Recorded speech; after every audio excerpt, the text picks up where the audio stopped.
India में property की एक नहीं बल्कि दो प्राइसेस होती हैं।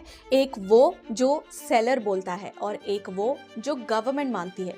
और इंटरेस्टिंग बात यह है कि रजिस्ट्रेशन के टाइम गवर्नमेंट वाला नंबर ज्यादा पावरफुल होता है।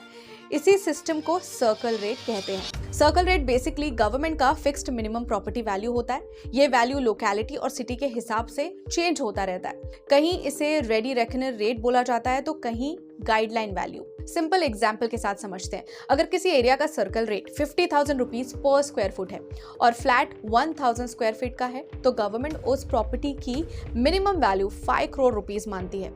अब मान लीजिए कि सेलर ने आपको वही प्रॉपर्टी 4 करोड़ रुपीज में दी है। डील तो हो सकती है लेकिन स्टैम्प ड्यूटी और रजिस्ट्रेशन चार्जेस फिर भी 5 करोड़ रुपीस के हिसाब से कैलकुलेट होंगे।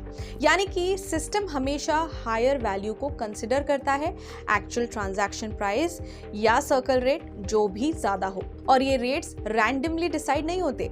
लोकेशन सबसे बड़ा फैक्टर होता है। साउथ दिल्ली और सिटी के आउटस्कर्ट्स का सर्कल रेट ऑब्वियसली सेम नहीं होगा। फिर आता है प्रॉपर्टी टाइप। कमर्शियल प्रॉपर्टीज का रेट यूजुअली रेसिडेंशियल से हायर होता है। इंफ्रास्ट्रक्चर भी गेम चेंज करता है। मेट्रो लाइन, एक्सप्रेसवे, हॉस्पिटल या फिर बिजनेस हब आते ही नियर बाय एरियाज के सर्कल रेट्स रिवाइज हो सकते हैं और इसीलिए सिटीज को डिफरेंट जोन्स में डिवाइड किया जाता है। हर जोन का अपना बेंचमार्क रेट होता है। अब इसका डायरेक्ट इम्पैक्ट बायर के पॉकेट पे पड़ता है। सबसे पहले तो रजिस्ट्रेशन कॉस्ट पे।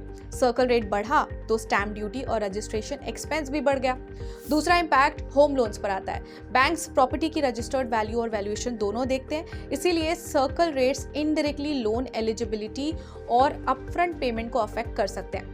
और तीसरा इम्पैक्ट टैक्स का होता है। अगर प्रॉपर्टी सर्कल रेट से काफी नीचे वैल्यू पे बाय की गई तो इनकम टैक्स रूल्स के अंडर बायर को एडिशनल टैक्स इम्प्लीकेशन फेस करने पड़ सकते हैं। सेलर के कैपिटल गेन्स कैलकुलेशन पर भी इफेक्ट आ सकता है। अब इंटरेस्टिंग पार्ट ये है कि 2026 में multiple state circle rates revise कर रहे हैं। दिल्ली में ईयर्स के बाद रिवीजन डिस्कस हो रहे हैं। यूपी के कई डिस्ट्रिक्ट्स में ऑलरेडी रेट्स रिवाइज हो चुके हैं। कुछ एरियाज में हाइक्स काफी एग्रेसिव भी रहे हैं। मतलब कि प्रॉपर्टी प्राइसेस सिर्फ मार्केट नहीं गवर्नमेंट बेंचमार्क्स भी पुश कर रहे हैं। एंड इसीलिए एक्सपीरियंस्ड बायर्स सिर्फ नेगोशिएशन पे फोकस नहीं करते। आप भी रजिस्ट्रेशन से पहले अपने स्टेट की रेवेन्यू डिपार्टमेंट के वेबसाइट पे जाके उस एरिया का सर्कल रेट वेरीफाई करें।